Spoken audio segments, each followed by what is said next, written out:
अध्याय 3 संतों की संगति। आज हम पुस्तक the Maharshi of mount Kailash से एक गहरे रहस्य पर चल रहे हैं। ये अध्याय है संतों की संगति। नए कार्य को पूरा करने के लिए महर्षि को स्वर्ग के संतों की निरंतर संगति का आशीर्वाद मिला है। महर्षि ने जोर देकर कहा, ये संगति उन्हें अद्भुत सहायता और सामर्थ्य प्रदान करती है। उन्होंने कहा, स्वर्गदूतों के अतिरिक्त हर सच्चे मसीही के साथ पवित्र जनों की आत्माएं भी रहती हैं। यदि हम प्रार्थनामय जीवन जिएं और परमेश्वर के समीप रहें तो हमारी आत्मिक आंखें खुल सकती हैं और हम उन्हें स्पष्ट देख सकते हैं। यद्यपि हमने अभी तक उन्हें नहीं देखा, पर जब हम देखेंगे तो पहचान लेंगे। जैसा लिखा है first epistle to the Corinthians chapter 13 verse 12।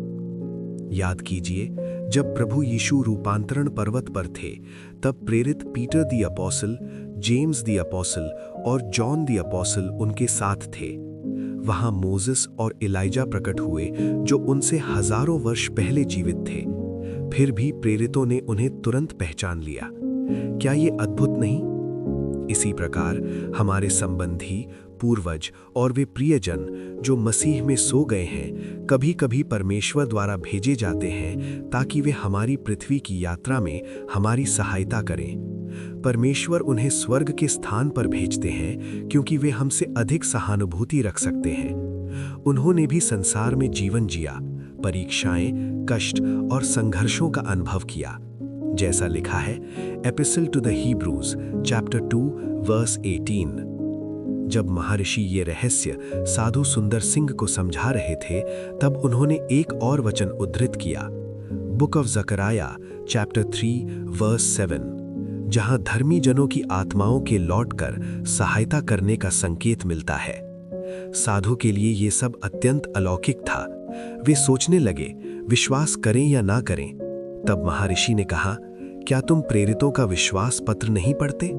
उसमें लिखा है, I believe in the communion of cents. मैं केवल विश्वास ही नहीं करता, मैं इसे हर दिन, हर घड़ी अपनी आत्मिक आंखों से देखता हूं। प्रेरितों का विश्वास पत्र। ये विश्वास पत्र, जिसे अपोस्टोलिकम भी कहा जाता है, Roman Catholic church, Anglican communion और अनेक प्रोटेस्टेंट कलीसियाओं में उपयोग किया जाता है, परंतु इसे ईस्टर्न ऑर्थोडॉक्स चर्च आधिकारिक रूप से स्वीकार नहीं करती। परंपरा के अनुसार इसे प्रभु यीशु के 12 प्रेरितों ने रचा और इसमें यह घोषणा की गई है, I believe in the communion of cents. प्रेरितों का विश्वास पत्र। हम विश्वास करते हैं परमेश्वर पर, सर्वशक्तिमान पिता पर, जो स्वर्ग और पृथ्वी का सृष्टिकर्ता है। हम विश्वास करते हैं यीशु मसीह पर, उसके इकलौते पुत्र हमारे प्रभु पर। वे पवित्र आत्मा की सामर्थ्य से गर्भ में आए और कुंवारी मरियम से जन्मे। उन्होंने पोंटियस पायलट के समय दुख उठाया, क्रूस पर चढ़ाए गए, मरे और गाड़े गए। वे मृतकों के बीच उतरे। तीसरे दिन वे फिर जी उठे। वे स्वर्ग पर चढ़ गए और पिता के दाहिने हाथ विराजमान हैं। वे फिर आएंगे जीवितों और मृतकों का न्याय करने। हम विश्वास करते हैं पवित्र आत्मा पर, पवित्र कलीसिया पर, संतों की संगति पर, पापों की क्षमा पर, शरीर के पुनरुत्थान पर और अनंत जीवन पर। आमीन। जब साधु ये सब सुन रहे थे, उनके भीतर एक गहरा आश्वासन भर गया, क्योंकि वे स्वयं एंग्लिकन कम्युनियन से संबंधित थे, जहां प्रेरितों का ये विश्वास पत्र नियमित रूप से पढ़ा जाता था। महर्षि ने अपनी अद्भुत गवाही आगे बढ़ाते हुए कहा, तुम्हारे आने से कुछ समय पहले फ्रांसिस ऑफ असीसी, पॉलीकार्प और लिनस आत्मिक रूप से मेरे साथ उपस्थित थे। महर्षि ने आगे समझाया, ये लिनस वही है जिसने वास्तव में द इमिटेशन ऑफ क्राइस्ट की रचना की, जिसे गलती से थॉमस अ केम्पिस का कार्य माना जाता है। महर्षि ने शांत स्वर में कहा, परंतु इस भूल से लिनस तनिक भी चिंतित नहीं है, क्योंकि उस पुस्तक का एकमात्र उद्देश्य प्रभु के नाम की महिमा करना था और वो उद्देश्य आज भी पूरा हो रहा है। वह सारा श्रेय केवल परमेश्वर को देता है।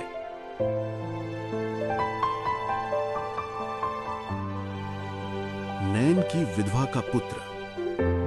एक बार नैन की उस विधवा के पुत्र की आत्मा महर्षि से मिलने आई। ये वही युवक था जिसे प्रभु यीशु ने मृतकों में से जिलाया था।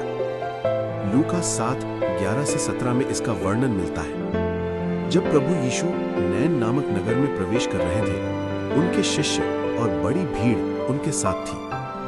नगर के फाटक के पास एक मृत युवक को बाहर ले जाया जा रहा था। वो अपनी मां का इकलौता पुत्र था और उसकी मां एक विधवा थी। प्रभु ने उसे देखा और करुणा से भरकर कहा, मत रो। फिर वे आगे बढ़े और अर्थी को छुआ। जो उसे उठा रहे थे वे ठहर गए और प्रभु ने कहा, हे जवान, मैं तुझसे कहता हूं, उठ। वो जो मर चुका था बैठ गया और बोलने लगा और प्रभु ने उसे उसकी मां को सौंप दिया। ये देखकर सब पर भय छा गया और वे परमेश्वर की महिमा करने लगे। जब ये युवक मरा तो उसने स्वयं को आत्मिक लोक में प्रवेश करते हुए पाया।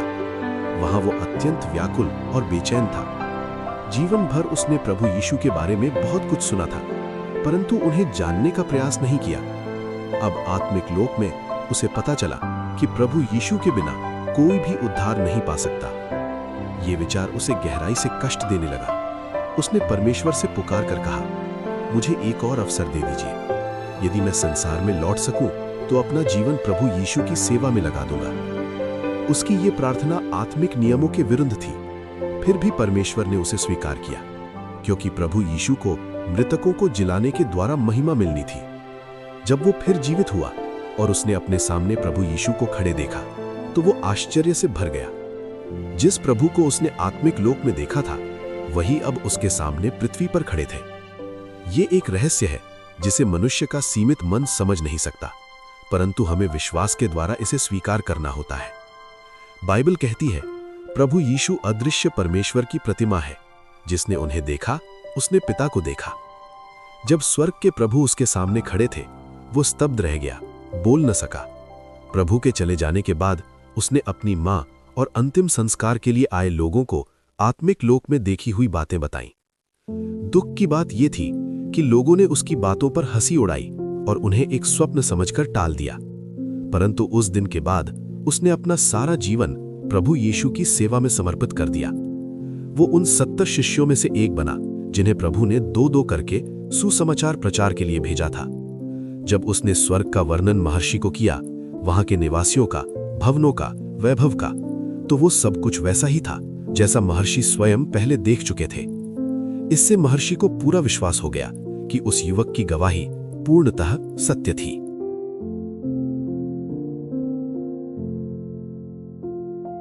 एथेंस का एक दार्शनिक। एक दिन एथेंस यूनान के एक प्रमुख दार्शनिक की आत्मा महर्षि के पास आई। उसने अपने उद्धार के अनुभव को इस प्रकार बताया।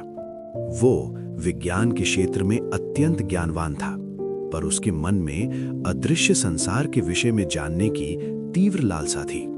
वो ये भी जानना चाहता था कि आत्मा वास्तव में होती है या ये केवल मनुष्य के मन की कल्पना है। विभिन्न स्रोतों से जानकारी खोजते हुए किसी ने उसे बताया कि प्रभु यीशु ने नैन के एक युवक को मृतकों में से जीवित किया था। जिज्ञासा से प्रेरित होकर वो उस युवक की खोज में निकल पड़ा। जब वो उसे मिला तो उसने पूछा, तुमने आत्मिक लोक में क्या देखा? स्वर्ग और परमेश्वर की सर्वज्ञता के विषय में उस युवक से जो कुछ उसने सुना, वो उससे गहराई से प्रभावित हुआ और उसी क्षण उसने प्रभु यीशु को मनुष्य जाति का उद्धारकर्ता और परमेश्वर का सच्चा पुत्र स्वीकार कर लिया। उसका हृदय कृतज्ञता से भर गया कि उसे ये अवसर मिला जबकि प्रभु अभी पृथ्वी पर जीवित थे। एक रोमी दार्शनिक फिनहास एक बार महर्षि से मिला और उसने प्रभु यीशु से अपनी भेंट का वर्णन किया। वो उस समय जीवित था जब हमारे प्रभु इस संसार में थे। उसने प्रभु के अद्भुत कार्यों के विषय में बहुत कुछ सुना था और उनसे मिलने की तीव्र इच्छा रखता था। जब फिनहास कनान पहुंचा, उसने प्रभु की खोज आरंभ की, पर जिन जिन लोगों से उसने पूछा, सबने एक ही बात कही कि प्रभु से मिलना असंभव है। वे हमेशा बड़ी भीड़ से घिरे रहते हैं। ये सुनकर वो दुखी हुआ, पर उसने हार नहीं मानी। अंततः वो उस स्थान के निकट पहुंचा जहां प्रभु के होने की सूचना थी। वहां उसने एक व्यक्ति को देखा जो अत्यंत आनंद के साथ अपनी खाट हाथ में लिए चला जा रहा था। फिनहास ने पूछा, तुम कहां से आ रहे हो? उसने उत्तर दिया, मैं प्रभु से चंगाई पाकर लौट रहा हूं। फिनहास आश्चर्यचकित हुआ, जब वे भीड़ से घिरे रहते हैं तो तुम उनसे कैसे मिले? वो व्यक्ति हंस पड़ा। ये बिल्कुल कठिन नहीं था। जो भले मन से उनसे मिलने जाते हैं वे कभी निराश नहीं होते। देखो मुझे, 41 वर्षों तक मैं सिलोम के कुंड के पास पड़ा रहा, इस आशा में कि जब स्वर्गदूत जल को हिलाएं तो मैं उसमें उतर जाऊं, पर कभी किसी ने मेरी सहायता नहीं की। एक दिन प्रभु वहां से गुजरे। उन्होंने मुझे देखा और प्रेम से मेरे पास आए। मुस्कुराते हुए उन्होंने कहा, अपनी खाट उठा और अपने घर चला जा। जैसे ही मैंने ये वचन सुने, मैं तुरंत उठ खड़ा हुआ और पूर्णतः चंगा हो गया। फिर उसने फिनहास से कहा, सर्वोच्च परमेश्वर की स्तुति हो, निराश मत हो। बहुत से लोग जो प्रभु को देख नहीं पाते, वे उन्हें नाम लेकर बुलाते हैं और उनकी विनती सुनते हैं। वे मनुष्यों के हृदय के भेद जानते हैं। वे बहुतों को चंगा करते हैं और सैकड़ों लोग तो केवल उनके वस्त्र के छोर को छूने मात्र से चंगे हो गए हैं। यहाँ पाठक के मन में संदेह आ सकता है, क्योंकि ये घटना बाइबल में वर्णित नहीं है, पर स्मरण रहे, यीशु ने और भी बहुत से काम किए जो यदि एक एक करके लिखे जाते तो संसार भी उन पुस्तकों को समेट न पाता। आमीन। यदि ये विवरण आपकी आत्मा के साथ साक्षी देता है, तो आप विश्वास के साथ ऐसे विवरणों को स्वीकार कर सकते हैं, जब तक कि वे हमारे मूल विश्वासों के सिद्धांतों के विरोध में ना हो। तो आइए आगे सुने, फिनहास के साथ आगे क्या हुआ। फिनहास एक ऐसे स्थान पर पहुंचा जहां उसने यीशु मसीह को एक विशाल भीड़ से घिरा हुआ पाया। भीड़ को धीरे धीरे चीरते हुए वो इतना निकट आ गया कि वो प्रभु को देख सके और उनकी वाणी सुन सके। प्रभु ने चारों ओर दृष्टि डाली और भीड़ में फिनहास पर उनकी नजर ठहर गई। फिनहास उनके मुखमंडल की आभा से मोहित हो गया। उनकी आंखों में झलकती नम्रता और कोमलता ने उसके हृदय को छू लिया। उसने देखा प्रभु गहरी सांस लेते हुए भीड़ की ओर महान करुणा से देख रहे थे। तभी एक सूखे हाथ वाला व्यक्ति प्रभु के पास आया। उसने विनती की, प्रभु मुझे चंगा कर दीजिए। प्रभु ने केवल इतना कहा, जा, तेरे पाप क्षमा हुए, और उसी क्षण उसका हाथ चंगा हो गया। बाद में फिनहास को पता चला कि वो व्यक्ति मंदिर का कोषाध्यक्ष था, जो मंदिर की धनराशि का गबन करता था। उसी पाप के कारण उसका हाथ सूख गया था, पर उसे कभी ये एहसास नहीं हुआ कि उसकी बीमारी उसकी बेईमानी से जुड़ी थी। केवल जब प्रभु ने उसके पाप क्षमा किए, तब उसे समझ आया कि उसकी व्याधि उसके अपने पाप का परिणाम थी। फिनहास ने ध्यान देना शुरू किया कि जब भी प्रभु किसी को चंगा करते, वे पहले कहते, तेरे पाप क्षमा हुए। मानो प्रभु ये दिखा रहे हों कि अनेक रोगों और बीमारियों की जड़ पाप है, और जब पाप नष्ट होता है तो बीमारी भी समाप्त हो जाती है। फिनहास ने प्रभु के अनेक और अद्भुत चमत्कार देखे। अंततः वो क्षण आया जब फिनहास प्रभु के इतना निकट पहुंचा कि प्रभु उसे स्पष्ट देख सके। उसके हृदय की लालसा को पहचानकर प्रभु ने उसे पास आने के लिए पुकारा। फिनहास आगे बढ़ा और प्रभु के चरणों में गिरकर उनकी आराधना की। प्रभु ने उसे उठाया, उसके पाप क्षमा किए और अपने पवित्र हाथों से उसे आशीष दी। अब पापों से मुक्त और नए जीवन से भरपूर फिनहास महान आनंद के साथ अपने देश लौट गया। उन दिनों प्रभु में खुले रूप से विश्वास स्वीकार करना मृत्यु का दंड झेलने के समान था। फिर भी इस भय ने उसे रोका नहीं। वो निर्भीक होकर घोषणा करता रहा कि केवल यीशु मसीह ही संपूर्ण मानव जाति के उद्धार करता है। एक बार महर्षि की भेंट आत्मिक लोक में यूहन्ना बपतिस्मा देने वाला से हुई। महर्षि अत्यंत उत्साहित थे, क्योंकि उनके सामने वो महान भविष्यद्वक्ता था जिसने प्रभु के मार्ग को तैयार किया था। वे एक दूसरे से गले मिले और बैठकर वार्तालाप करने लगे। यूहन्ना ने अपने पृथ्वी पर की सेवकाई के कई प्रसंग सुनाए, पर उनमें से एक घटना जिसने महर्षि को सबसे अधिक आशीष दी, वो थी जंगल में प्रभु से उसकी वो प्रतीत होती आकस्मिक भेंट। यूहन्ना को पूर्ण विश्वास था कि इस्राएल के परमेश्वर ने उसे मसीह के मार्ग की तैयारी के लिए भेजा है। उसने पूरे इस्राएल में घूम घूम कर पश्चाताप का प्रचार किया, लोगों को पाप से फिरने के लिए पुकारा। वो जानता था समय बहुत कम है। नियुक्त समय पर यीशु मसीह उसके पास बपतिस्मा लेने आए। बपतिस्मा देने के बाद यूहन्ना ने सोचा अब उसका कार्य पूर्ण हो चुका है, क्योंकि मसीह स्वयं उनके बीच आ चुके हैं। कुछ समय बाद यूहन्ना प्रभु को ढूंढने निकला, ये पूछने के लिए कि क्या प्रभु उसके लिए कोई और कार्य चाहते हैं। कई दिनों तक खोजने के बाद वो एक सुनसान जंगल में पहुंचा। वहां जंगल के बीचों बीच उसने प्रभु को एक चट्टान पर बैठे देखा, अत्यंत थके हुए। जैसे ही वो आगे बढ़ने लगा, एक अद्भुत दृश्य उसकी आंखों के सामने प्रकट हुआ। वो तुरंत एक वृक्ष के पीछे छिप गया और देखने लगा। उसने देखा प्रभु गहन ध्यान में बैठे हैं। आकाश से करूब और सेराफ उतर रहे हैं और परमेश्वर की स्तुति गा रहे हैं। और भी स्वर्गदूत आए, विभिन्न वाद्य यंत्रों के साथ, और ऊंचे स्वर में आनंद, स्तुति और धन्यवाद के गीत गाने लगे। परमेश्वर की महिमा उन सब पर थी। स्वर्गदूतों के अतिरिक्त एक और समूह प्रकट हुआ। वे थे महिमामय भविष्यद्वक्ता, मूसा, एलिया, एलिशा, सैमुएल। और आश्चर्य की बात यह कि आदम भी उस पवित्र संगति में खड़ा था। वे सब प्रभु के सामने गहरी भक्ति और नम्रता में खड़े थे। और भी अद्भुत बात यह थी कि जंगल के हर प्रकार के जंगली पशु, रेंगने वाले जीव और पक्षी आकर प्रभु के चरणों के सामने विनम्रता से खड़े हो गए। सबकी एक ही इच्छा थी, प्रभु के पवित्र चरणों के निकट आना। प्रभु इन सब से अनभिज्ञ गहन चिंतन में लीन थे। वो स्वर्गीय पिता के साथ आगे के कार्य के विषय में संवाद कर रहे थे। जब स्वर्गदूतों और भविष्यद्वक्ताओं ने आत्मा के द्वारा जाना कि परमेश्वर के पुत्र के जीवन और मिशन में क्या होने वाला है, तो वे अत्यंत व्याकुल और दुखी हो गए। अंततः एक स्वर्गदूत बोल उठा, हे स्वामी, हम सब हर समय आपकी सेवा के लिए तैयार हैं। हम में से किसी एक को चुन लीजिए जो आपके स्थान पर अपना जीवन दे दे। आपको ये पीड़ा सहने और क्रूस पर चढ़ने की क्या आवश्यकता है। ये सुनकर प्रभु मुस्कुराए और बोले, तुम इस रहस्य को नहीं समझते और ये तुम्हारे समझने के लिए दिया भी नहीं गया है। जो कार्य मेरे पिता ने मुझे सौंपा है वो केवल मैं ही पूरा कर सकता हूँ। तुम्हारी मृत्यु पापियों को नहीं बचा सकती।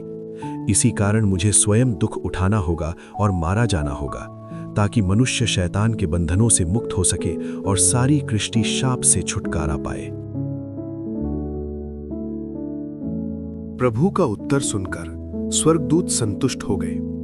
वे आपस में कहने लगे, हम जानते हैं कि परमेश्वर का प्रेम असीम है, अनंत है और हमारी समझ से परे है।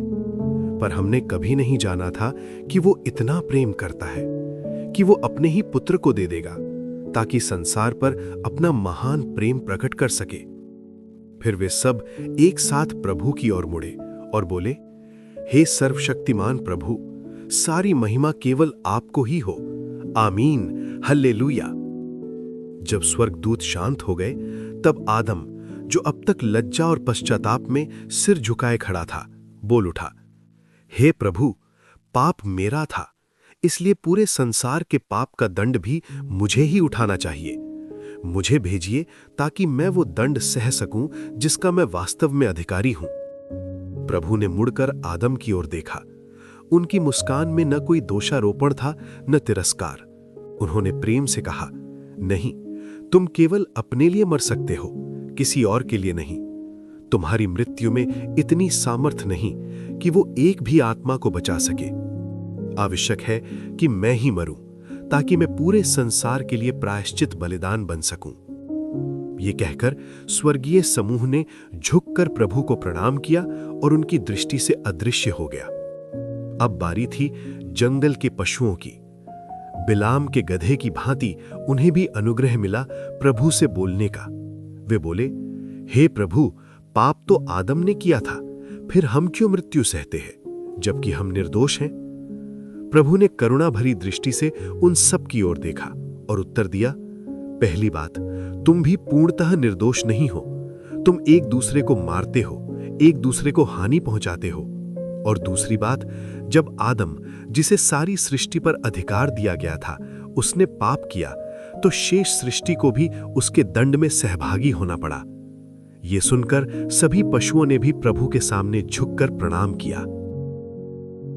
दूर खड़े होकर ये अद्भुत दृश्य देख रहे थे यूहन्ना बपतिस्मा देने वाला।